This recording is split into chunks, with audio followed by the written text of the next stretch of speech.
ରଞ୍ଜିତ ମାଟି ମା ବକ୍ଷ ବୀର ପୁତ୍ର ଜନନୀର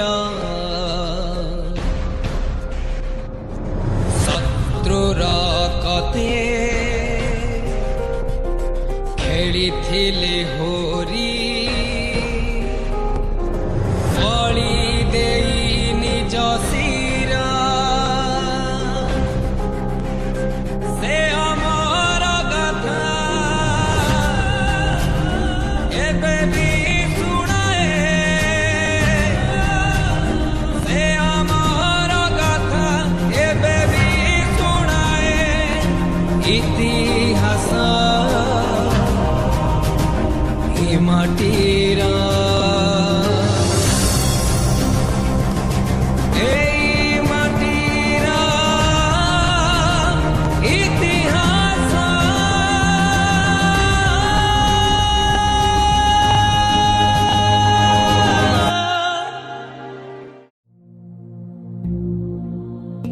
ଓଡ଼ିଶା ଇତିହାସର ଗୌରବମୟ ତଥା ସମ୍ପୂର୍ଣ୍ଣ ବିସ୍ତୃତ ଏକ ମର୍ମସ୍ପର୍ଶୀ ଅଧ୍ୟାୟ।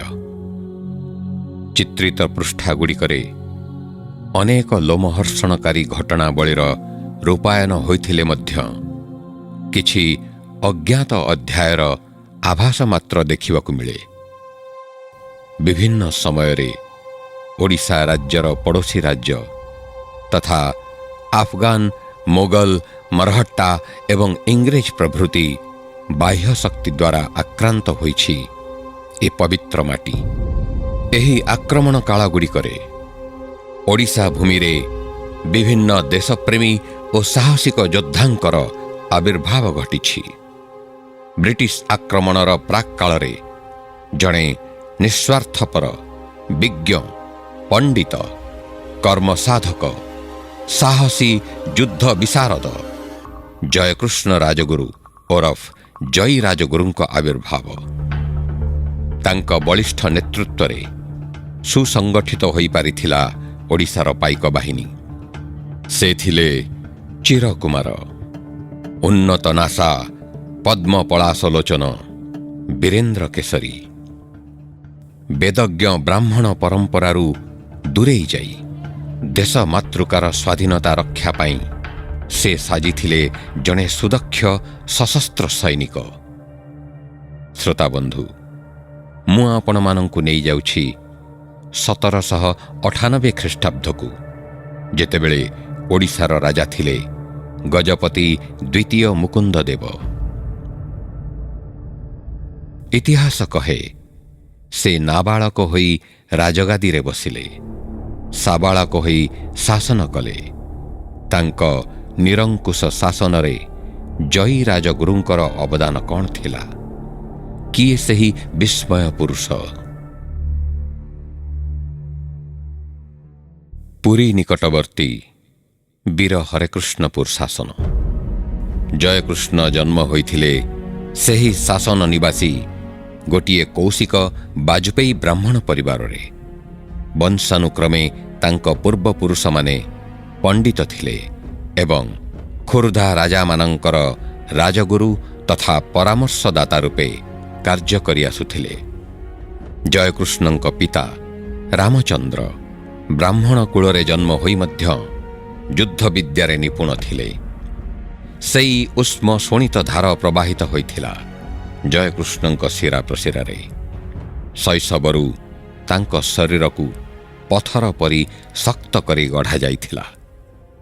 ବିଦ୍ୟାଲାଭରେ ସେ ଯେତିକି ବିଚକ୍ଷଣ ଧୀମା ନଥିଲେ, କୁସ୍ତି, କସରତ, ବାଡ଼ି ଖେଳ, ଘୋଡ଼ାଚଢ଼ା ଆଦି କାର୍ଯ୍ୟରେ ସେତିକି ପ୍ରବୀଣ ଥିଲେ। ବାପା ଚାନ୍ଦ ଗୁରୁଙ୍କ ସହିତ ତତ୍କାଳୀନ ରାଜା ଦିବ୍ୟସିଂ ଦେବଙ୍କ ନିକଟକୁ ଅନେକ ସମୟରେ ଯାଉଥିଲେ ଯୁବକ ଜୟକୃଷ୍ଣ। କୁସ୍ତି ପ୍ରତିଯୋଗିତା ଓ ଘୋଡ଼ା ଦୌଡ଼ ପ୍ରତିଯୋଗିତାରେ ଶ୍ରେଷ୍ଠ ବିବେଚନାରେ ରାଜାଙ୍କ ନିଷ୍ପତ୍ତିକୁ ବିରୋଧ କରନ୍ତି ଜୟକୃଷ୍ଣ। ତାଙ୍କର ମେଧାଶକ୍ତି ଦେଖି ରାଜା ତାଙ୍କୁ ନିମନ୍ତ୍ରଣ କରନ୍ତି ସୈନ୍ୟମାନଙ୍କୁ ତାଲିମ ଦେବା ପାଇଁ। ଧୀରେ ଧୀରେ ନାବାଳକ ରାମଚନ୍ଦ୍ର ଦେବଙ୍କ ଅଭିଭାବକ ହୋଇ ରାଜକାର୍ଯ୍ୟ ବୁଝନ୍ତି ଜୟକୃଷ୍ଣ। ପିଲାଦିନରୁ ସେ ସ୍ୱାଧୀନ ଚେତା। ବିଦେଶୀମାନଙ୍କ ଓଡ଼ିଶା ଆକ୍ରମଣ ପ୍ରତି ବିଦ୍ୱେଷ ଭାବ, ବିଶେଷ କରି ଇଂରେଜ ଶାସନ ପ୍ରତି ତାଙ୍କ ହୃଦୟରେ ଭରି ରହିଥିଲା ଅବିଶ୍ୱାସ ଓ ଘୃଣା।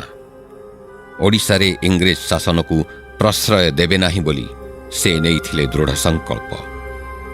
ଜୀବନର ରଣାଙ୍ଗନରେ ଏହି ସଂକଳ୍ପ ସେ କ'ଣ ସତରେ ରଖିପାରିଲେ? ସେ କ'ଣ ରଖିପାରିଲେ ଖୋର୍ଦ୍ଧାଗଡ଼ ତଥା ଓଡ଼ିଶାର ମାନ ସମ୍ଭ୍ରମ? ବ୍ରିଟିଶ ଶାସନକୁ ପଦାନତ କଲେ ନା ନିର୍ବିକାର ଭାବରେ ନିଜ ମର୍ଯ୍ୟାଦା ରକ୍ଷା କରି ଶହୀଦ ହେଲେ? ଅଦ୍ଭୁତ ବ୍ରିଟିଶମାନଙ୍କର ରଣକୌଶଳ ଓ ସୈନ୍ୟ ଚାଳନା, ଫିରିଙ୍ଗିର ତୋପ କମାଣ ଗୁଳି ଗୋଳାର ସମ୍ମୁଖୀନ ହେବା ପାଇଁ ଦେଶୀୟ ଅସ୍ତ୍ରଶସ୍ତ୍ର ସମକକ୍ଷ ନଥିଲା। ସେମାନଙ୍କ ଯୁଦ୍ଧ ଚାଳନା ନିକଟରେ ମୋଗଲ ଏବଂ ମରହଟ୍ଟା ସୈନ୍ୟମାନେ ଛତ୍ରଭଙ୍ଗ ଦେଇଥିଲେ। ସେ ତୁଳନାରେ କେତେ ବା ଶକ୍ତି ମୁକୁନ୍ଦ ଦେବଙ୍କର? ବାରମ୍ବାର ହତାଶ ହୋଇପଡ଼ୁଥିଲେ ସେ।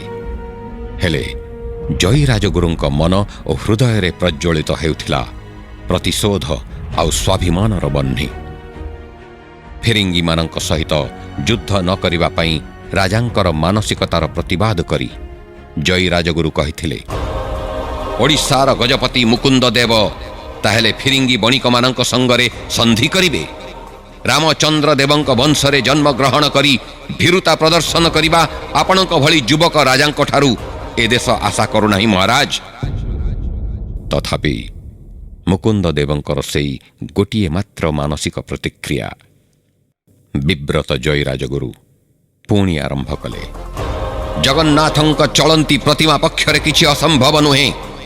ଲକ୍ଷେ ରାଜାଙ୍କ ମୌଡ଼ମଣି ଓଡ଼ିଶାର ଗଜପତି ଆପଣ। ଆମ ପାଇକ ବୀରମାନେ ପଠାଣ, ମୋଗଲ ଓ ମରହଟ୍ଟା ସୈନ୍ୟମାନଙ୍କୁ ଅତୀତରେ ବହୁବାର ପରାସ୍ତ କରିଛନ୍ତି।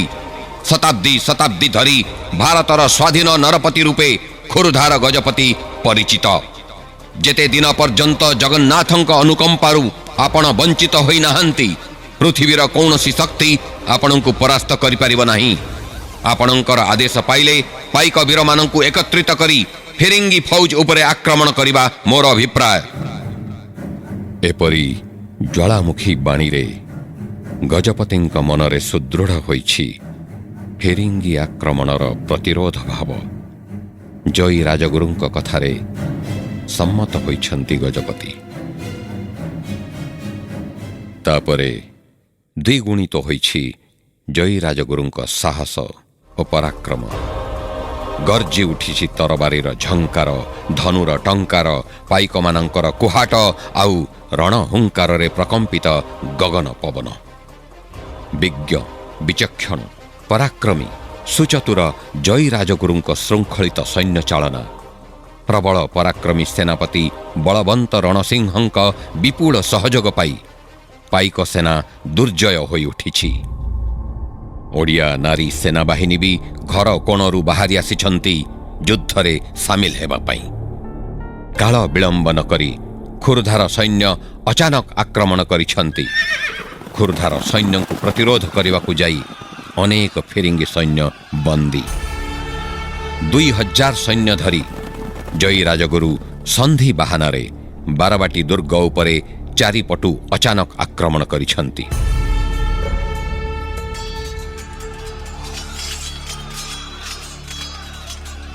ଖୋର୍ଦ୍ଧା ସୈନ୍ୟମାନଙ୍କର ଜୟ ଜୟକାର ବଢ଼ିବାରେ ଲାଗିଛି।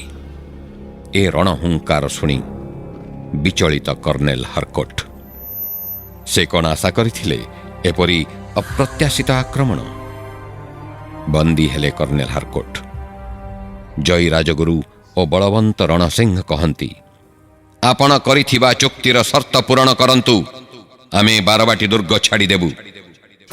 କର୍ଣ୍ଣେଲ କିଛି କହିବା ପୂର୍ବରୁ ଜୟୀ ରାଜଗୁରୁ ଗମ୍ଭୀର ଭାବରେ କହିଲେ, ଆପଣଙ୍କର କିଛି ଭୟ କରିବାର ନାହିଁ ଫିରିଙ୍ଗି ସେନାପତି। ଆପଣ ବର୍ତ୍ତମାନ ବନ୍ଦୀ ଏବଂ ଆଶ୍ରିତ ହେଲେ ମଧ୍ୟ ଓଡ଼ିଆ ଜାତିର ମହାନୁଭବତା ଅନୁମାନ କରିପାରୁଥିବେ। ଜଣେ ବନ୍ଦୀ ସେନାପତିଙ୍କୁ କାରାଗାରରେ ନିକ୍ଷେପ ନ କରି ସମୁଚିତ ସମ୍ମାନ ଦେଖାଇବାକୁ ମଧ୍ୟ ଓଡ଼ିଆ ବୀର ଜାଣେ। କପଟ ରଣକୌଶଳକୁ ଓଡ଼ିଆ ବୀର ବିଶ୍ୱାସ କରେ ନା, କିନ୍ତୁ କପଟି ସେନାପତିଙ୍କୁ ଦେଖାଇ ଦେବାକୁ ଚାହିଁଥିଲୁ ଯେ କପଟ ଯୁଦ୍ଧ ଆମେ ମଧ୍ୟ କରି ଜାଣୁ। ଆପଣଙ୍କର ଭୟ କରିବାର କୌଣସି କାରଣ ନାହିଁ। ଆପଣ ଚୁକ୍ତି ପାଳନ କରନ୍ତୁ, ଆମେ ଚାଲିଯିବୁ। ଫିରିଙ୍ଗିମାନେ ଏତେ ସହଜରେ ହାର ମାନିବା ଜାଣନ୍ତି ନାହିଁ। ହେଲେ କ'ଣ ସେମାନଙ୍କର ଭବିଷ୍ୟତ କାର୍ଯ୍ୟପନ୍ଥା ଥିଲା, ଜାଣିବା ନିଶ୍ଚୟ।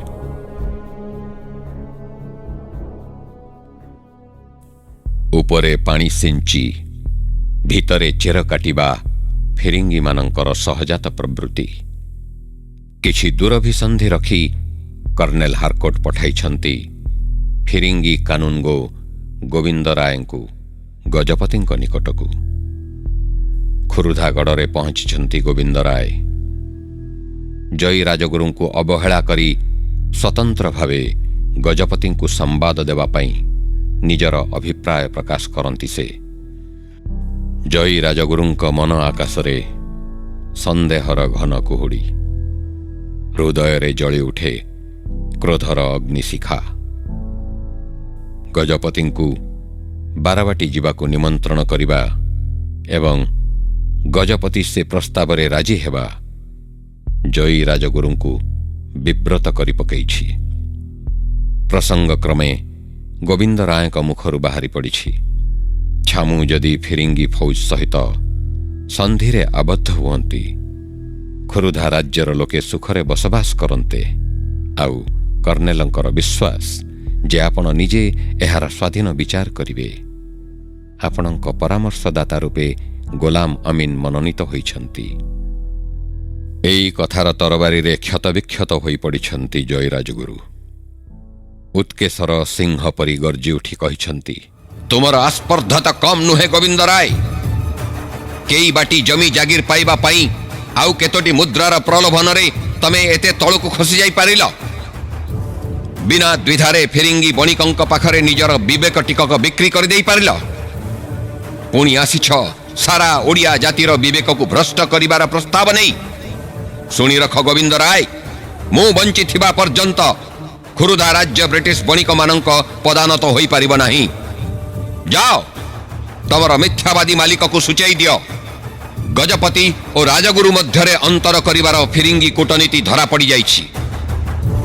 ଆଉ ମନେ ରଖ, ଖୁରୁଧା ରାଜ୍ୟରୁ ତୁମର କାର୍ଯ୍ୟାଳୟ ଅବିଳମ୍ବେ ଉଠାଇ ନେବାକୁ ପଡ଼ିବ, ନଚେତ୍ ପରିଣାମ ବିଷମୟ ହେବ।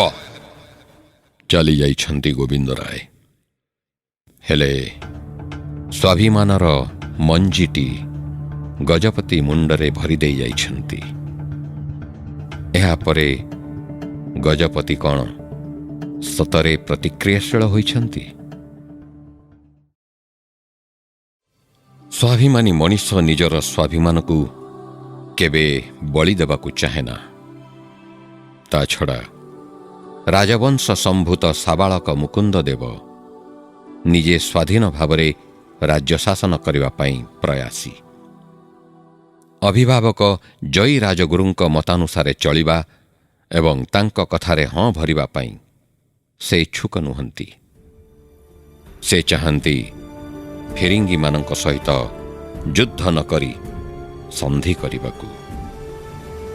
କିନ୍ତୁ ଜୟୀ ରାଜଗୁରୁ ଚାହାନ୍ତି ନିଜ ବାହୁବଳରେ ଖୋରୁଧାର ସ୍ୱାଧୀନତା ଅକ୍ଷୁର୍ଣ୍ଣ ରଖିବାକୁ। ଏମିତି ଏକ ଦୋଛକି ରାସ୍ତାରେ ଆଜି ମୁକୁନ୍ଦ ଦେବ। କ'ଣ କରିବେ? କେଉଁ ରାସ୍ତା ଧରିବେ? କେଉଁ ସିଦ୍ଧାନ୍ତରେ ପହଞ୍ଚିବେ? କିଛି ସ୍ଥିର କରିପାରୁନାହାନ୍ତି। କାରଣ ସେପରି ଶକ୍ତ ମାନସିକତା ତାଙ୍କର ଏଯାଏଁ ହେଇନି। ଜୟୀ ରାଜଗୁରୁ ମୁକୁନ୍ଦ ଦେବଙ୍କ ମତାମତକୁ ଭ୍ରୁକ୍ଷେପ ନ କରି ବଳବନ୍ତ ରଣସିଂ, ମୁସ୍ତାଫା, ସଦାନନ୍ଦ ଓ ଅନ୍ୟ ପାଇକ ବୀରମାନଙ୍କୁ ସୁସଂଗଠିତ କରି ବାରବାଟୀ ଦୁର୍ଗ ଆକ୍ରମଣ କରିବା ପାଇଁ ପ୍ରସ୍ତୁତ ହେଉଛନ୍ତି।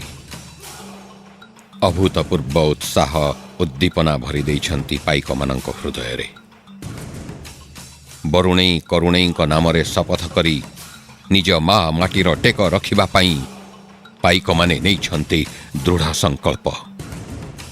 ଶତ୍ରୁ ସୈନ୍ୟଙ୍କୁ ସମୂଳେ ବିନାଶ କରିବେ, ନହେଲେ ଦେଶର ସ୍ୱାଧୀନତା ପାଇଁ ଶହୀଦ ହେବେ।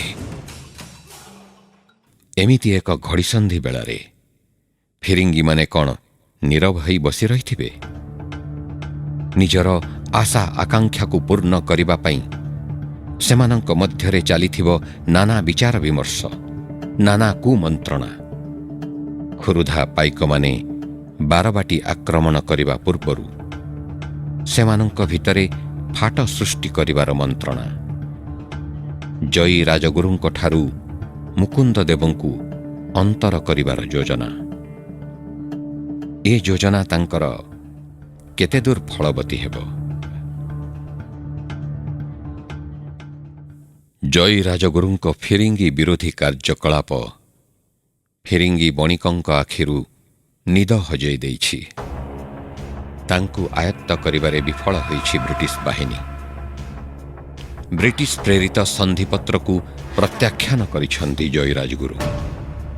ଏହା ଫିରିଙ୍ଗି ବଣିକଙ୍କ ପାଇଁ ଏକ ଶକ୍ତ ଧକ୍କା। ସେନା ଛାଉଣୀରେ କର୍ଣ୍ଣେଲ ହାରକୋଟ ଗଭୀର ଚିନ୍ତାମଗ୍ନ। ପୁରୀର ଅବ୍ୟବସ୍ଥିତ ପରିବେଶରେ କଲେକ୍ଟର ହଣ୍ଟର ସାହେବ ବିବ୍ରତ। ନିରୁପାୟ ହେଇ ଭେଟିଛନ୍ତି ହାରକୋଟଙ୍କୁ।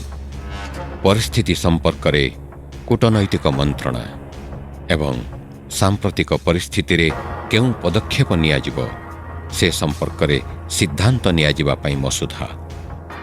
ବ୍ରିଟିଶ କାନୁନଗୋ ଗୋବିନ୍ଦ ରାୟଙ୍କ ସୂଚନା ଯେ କର୍ଣ୍ଣେଲଙ୍କ ପ୍ରସ୍ତାବକୁ ଗଭର୍ଣ୍ଣର ଜେନେରାଲ ସ୍ୱୀକୃତି ଦେଇ ଅବସ୍ଥାକୁ ଦେଖି ବ୍ୟବସ୍ଥା କରିବାକୁ ଆଦେଶ ଦେଇଛନ୍ତି। ଉତ୍ଫୁଲ୍ଲିତ ହୋଇଛନ୍ତି କର୍ଣ୍ଣେଲ ହାରକୋଟ। ଏକମାତ୍ର ଲକ୍ଷ୍ୟ ଗଜପତି ମୁକୁନ୍ଦ ଦେବ ଆଉ ଜୟୀ ରାଜଗୁରୁଙ୍କୁ ବନ୍ଦୀ କରିବା। ତେଣୁ ପ୍ରଥମ ପଦକ୍ଷେପ ରାଜ୍ୟରେ ରାଜା ବିରୋଧୀ ଅପପ୍ରଚାରର ଡେଙ୍ଗୁରା ବାଜିବ। ଖୋରୁଧା ଗଜପତିଙ୍କୁ ଗାଦିଚ୍ୟୁତ କରାଯାଇଛି। ଜଗନ୍ନାଥଙ୍କ ପୂଜା ସମୟରେ କେହି ତାଙ୍କ ନାମ ଉଚ୍ଚାରଣ କରିବେ ନାହିଁ। ଯେ କରିବ ପରିଣତି ଭୟାବହ ହେବ। ଏ ଅପପ୍ରଚାର ନିଶ୍ଚୟ ପାଇକମାନଙ୍କୁ ପ୍ରଭାବିତ କରିବ ଆଉ ମାନସିକ କ୍ଷେତ୍ରରେ ଦୁର୍ବଳ କରିଦେବ।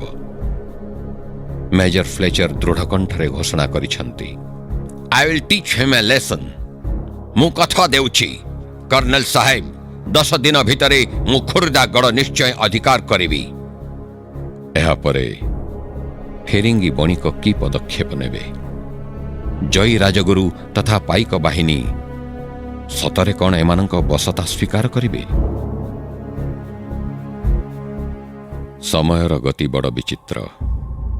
ମଣିଷ ସମୟ ହାତରେ ଗୋଟେ ଖେଳନା କଣ୍ଢେଇ। ପ୍ରଭୁ ଜଗନ୍ନାଥ ଆଉ ବରୁଣେଇ କରୁଣେଇ ଦେବୀଙ୍କ ଉପରେ ଆସ୍ଥା ଓ ବିଶ୍ୱାସ ସତ୍ତ୍ୱେ ଖୋର୍ଦ୍ଧାଗଡ଼ ଆଜି ବିପନ୍ନ। ଦୁର୍ବଳ ହେଇ ଆସୁଛି ପାଇକ ବାହିନୀର ମନୋବଳ, ଶକ୍ତି ଓ ସାମର୍ଥ୍ୟ। ବିବ୍ରତ ଅବସ୍ଥାରେ ଜୟୀ ରାଜଗୁରୁଙ୍କ ମାନସିକ ପ୍ରତିକ୍ରିୟା। ଫିରିଙ୍ଗି ଫୌଜର ଅଚାନକ ଆକ୍ରମଣ। ଶକ୍ତିଶାଳୀ ତୋପର ପ୍ରୟୋଗରେ ଦୁର୍ଗର କାନ୍ଥ ମଧ୍ୟ ଦୁର୍ବଳ। ବିପର୍ଯ୍ୟୟ ଆସନ୍ନ। ଖୋର୍ଦ୍ଧାଗଡ଼କୁ ରକ୍ଷା କରିବାର ସମସ୍ତ ପ୍ରଚେଷ୍ଟା ବିଫଳ ହୋଇଛି। ବିବ୍ରତ ହେଇ ଜୟୀ ରାଜଗୁରୁ କହି ଉଠିଛନ୍ତି, ଖୋର୍ଦ୍ଧା ରାଜ୍ୟକୁ ଆହୁରି ବଳିଷ୍ଠ କରି ତୋଳିବାର ମୋର ସ୍ୱପ୍ନ ଆଜିର ଆସନ୍ନ ପରାଜୟରେ ପର୍ଯ୍ୟବସିତ। ମୁଁ ମୁଣ୍ଡପାତି ପରାଜୟ ସ୍ୱୀକାରିବି, ବିନା ଦ୍ୱିଧାରେ ମୃତ୍ୟୁବରଣ କରିବି। କିନ୍ତୁ ତୁମେ ଯାଅ ସଦାନନ୍ଦ, ରାଜା ଏବଂ ତାଙ୍କ ପରିବାର ବର୍ଗଙ୍କୁ ଗୁପ୍ତ ଦ୍ୱାର ବାଟରେ ଜଙ୍ଗଲକୁ ପଠାଇ ଦିଅ। ଖୋର୍ଦ୍ଧାଗଡ଼ ବରଂ ଧ୍ୱସ୍ତ ବିଧ୍ୱସ୍ତ ହେବ, ଜଗନ୍ନାଥଙ୍କ ଚଳନ୍ତି ପ୍ରତିମା ବିଧର୍ମୀ ହାତରେ ବନ୍ଦୀ ନ ହୁଅନ୍ତୁ। ସରିନି ଜୟୀ ରାଜଗୁରୁଙ୍କ ମୁଖର ଭାଷା। ଖବର ଆସିଲା, ଗଡ଼ର ପଶ୍ଚିମ ପଟ କାନ୍ଥରେ ଗୋଟିଏ ବିରାଟ କଣା। ସେମାନେ ନିଶୁଣି ସାହାଯ୍ୟରେ ଏବେ ଗଡ଼ ଭିତରକୁ ପ୍ରବେଶ କରିବାକୁ ଚେଷ୍ଟା କରୁଛନ୍ତି। ପୁଣି ଖବର ଆସିଲା, ସେନାପତି ଜେମା ଇନ୍ଦୁମତୀ ଯୁଦ୍ଧରେ ନିହତ। ତାପରେ ଚନ୍ଦ୍ରକାନ୍ତ, ନା ନା ସୈନିକ, ମୋତେ ଆଉ କିଛି ଶୁଣାଅନି। ଚାଲିଯାଅ ତମେ। ଏପରି ଦୁଃସମ୍ବାଦ ଦେଇ ମୋ ହୃଦୟକୁ କ୍ଷତ ବିକ୍ଷତ କର ନାହିଁ। ଦୁଃସମ୍ବାଦ ପରେ ଦୁଃସମ୍ବାଦ। ରାଜଗୁରୁ, ଆପଣେ ଫିରିଙ୍ଗି ସୈନିକ ଗଡ଼ ଭିତରକୁ ପଶିଗଲେଣି। ରାଜ ପରିବାର ଦୁର୍ଗ ତ୍ୟାଗ କରି ଜଙ୍ଗଲ ଭିତରକୁ ଚାଲି ଯାଇଛନ୍ତି। ପ୍ରବଳ ପରାକ୍ରମୀ ଜୟୀ ରାଜଗୁରୁ ଆଜି ମର୍ମାହତ। ଗୋଟି ଗୋଟି ହେଇ ସମସ୍ତେ ଚାଲିଗଲେ। କିଏ ପଳାୟନ କଲା, କିଏ ବା ପ୍ରାଣ ବଳି ଦେଇ ମୋତେ ଛାଡ଼ି ଚାଲିଗଲା। ଆଉ ଥୁଣ୍ଟା ବରଗଛ ଭଳି ମୁଁ ସବୁ ଦେଖି ଚାଲିଛି। ଏମିତି ଜୀବନ ଥାଇ ଲାଭ କ'ଣ? କେହି ଜଣେ ଆଗେଇ ଆସ, ନିଅ ଏ ତରବାରୀ, ହତ୍ୟା କର ମତେ। ଖୋର୍ଦ୍ଧା ପରାଜୟର ପ୍ରତିଶୋଧ ନିଅ, ହତ୍ୟା କର। ସବୁକିଛି ଶେଷ ହେଇଯାଇଛି। ଖୋର୍ଦ୍ଧାଗଡ଼ର ଗର୍ବ, ଦମ୍ଭ, ଅଭିମାନ, ମାନ ସମ୍ଭ୍ରମ ସବୁକିଛି ଭୁଲୁଣ୍ଠିତ। ଅସ୍ତମିତ ହେଇଯାଇଛି ସ୍ୱାଧୀନତାର ଶେଷ ସୂର୍ଯ୍ୟ। ଚତୁର୍ଦିଗରେ ଘନ ଅନ୍ଧକାରର ବହଳ ଆସ୍ତରଣ। ଆଉ ସେଇ ଅନ୍ଧକାର ଭିତରେ ନିର୍ଭୀକ, ନିର୍ବିକାର ଜୟୀ ରାଜଗୁରୁ ଆଜି ଦିଗହରା ପଥିକଟିଏ। ବିସ୍ତୀର୍ଣ୍ଣ ମରୁ ପ୍ରାନ୍ତରରେ ମରୀଚିକାର ସତ୍ତା ଖୋଜି ପାରୁନାହାନ୍ତି। ଶରୀରରେ ପ୍ରବଳ ତୃଷା, ମନରେ ଅଭାବନୀୟ ଅବଶୋଷ। କିଏ ହରିବ ସେ ତୃଷାକୁ? କିଏ ଆଣିଦେବ ଟୋପାଏ ଶାନ୍ତିର ଅମୃତ? ସେ ଆଜି ସର୍ବହରା। ଏମିତି ମାନସିକ ଯନ୍ତ୍ରଣା ଭିତରେ ଖବର ଆସିଛି, ରାଜା ଜଙ୍ଗଲ ଭିତରୁ ଫିରିଙ୍ଗିମାନଙ୍କ ସହିତ ସନ୍ଧି କରିବା ପାଇଁ ଖବର ପଠାଇଥିଲେ। ହେଲେ ଫିରିଙ୍ଗି ସେ କଥା ମାନିଲେ ନାହିଁ। ଫିରିଙ୍ଗି କୌଶଳ ଜାଣି ନ ପାରି ରାଜାଙ୍କ ଦେହରକ୍ଷୀ ବିଚରା ଚିନ୍ତାମଣି ପ୍ରଥମେ ଧରା ପଡ଼ିଗଲା। ତାପରେ ରାଜାଙ୍କ ବିଶ୍ୱସ୍ତ ଚାକର ଫତେ ମହମ୍ମଦ 3000 ଟଙ୍କା ପୁରସ୍କାର ଲୋଭରେ ରାଜାଙ୍କୁ ଫିରିଙ୍ଗି ହାତରେ ଧରାଇଦେଲା। ସଦାନନ୍ଦ ବ୍ୟସ୍ତ ଆଉ ଭାରାକ୍ରାନ୍ତ ମନ ନେଇ ରାଜଗୁରୁଙ୍କୁ ପ୍ରସ୍ତାବ ଦିଅନ୍ତି। ଆଉ ଯୁଦ୍ଧ କରି ଲାଭ ନାହିଁ ରାଜଗୁରୁ, ଆପଣ ବରଂ ଗୁପ୍ତ ପଥରେ ଜଙ୍ଗଲ ଭିତରକୁ ଚାଲିଯାଆନ୍ତୁ। ହଠାତ୍ ଦଲକାଏ ବାତ୍ୟା ବତାସର ସ୍ପର୍ଶ ଅନୁଭବ କରିଛନ୍ତି ଜୟୀ ରାଜଗୁରୁ। କ୍ଷତାକ୍ତ ହୃଦୟରେ ଆଉ ଏକ ଧକ୍କାର ପ୍ରତିଧ୍ୱନି। ଉତ୍ତର ଦେଲେ, ଯାହା ମୋ ଚରିତ୍ରର ପରିପନ୍ଥୀ ତାହା କରିବା ପାଇଁ ମୋତେ ବାଧ୍ୟ କର ନାହିଁ ସଦାନନ୍ଦ। ଅଗଣିତ ପାଇକ ବୀରଙ୍କ ପରି ମୋ ରକ୍ତ ପାନ କରିବା ପାଇଁ ପୃଥିବୀ ମାତା ଆଜି ତୃଷାର୍ତ୍ତ। ମାର ତୃଷା ନିବାରଣ କରିବା ପାଇଁ ମୋତେ ସୁଯୋଗ ଦିଅ। ଶେଷ ଥର ପାଇଁ ସେହି କୁଚକ୍ରୀମାନଙ୍କୁ ମୋର ବାହୁବଳ ଦେଖାଇବା ପାଇଁ ଅବକାଶ ଦିଅ। ଆସନ୍ନ ରାତ୍ରିର ବିଭୀଷିକାର ସମ୍ମୁଖୀନ କିପରି ହେବେ ଜୟୀ ରାଜଗୁରୁ?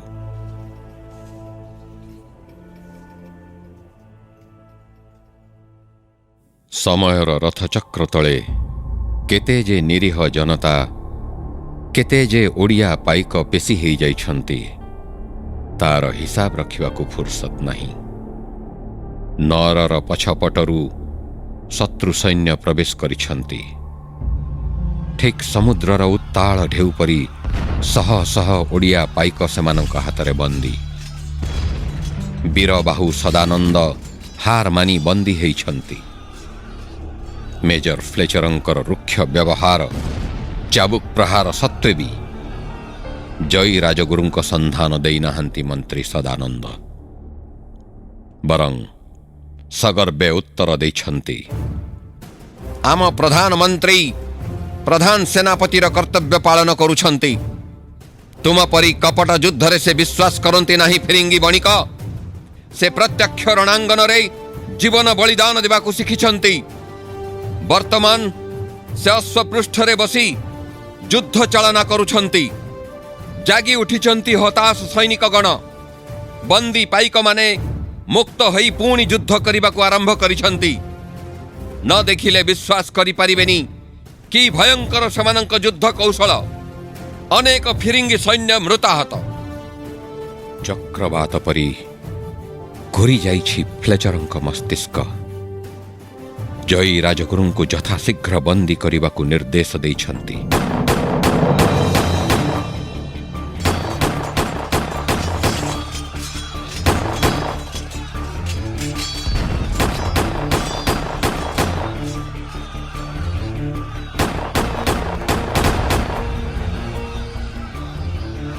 ପାଇକ ଖବର ଦେଲେ ମନ୍ତ୍ରୀ ସଦାନନ୍ଦଙ୍କୁ।